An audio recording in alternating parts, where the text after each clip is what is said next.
يبعث لمناس الكل. بانثيزم تعني الكل في الله.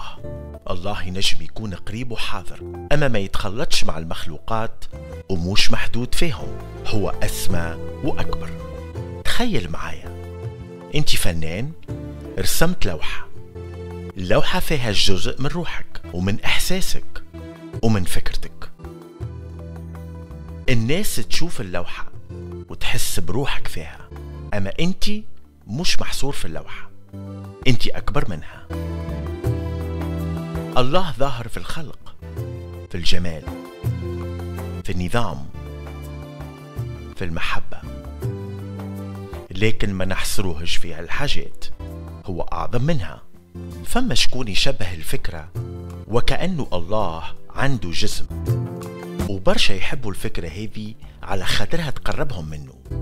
هاو أمثلة تونسية تقرب الفكرة.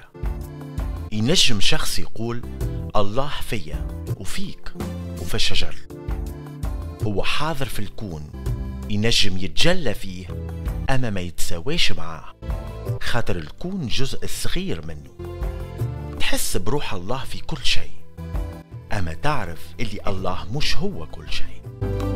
يقول القائل شنية علاقة اللي تحكي فيه باليوم؟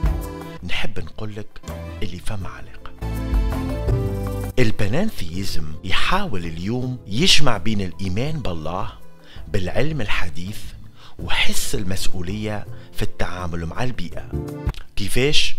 مثلا Process Theology هي فلسفة تتصور الله بشكل مختلف على اللاهوت الكلاسيكي.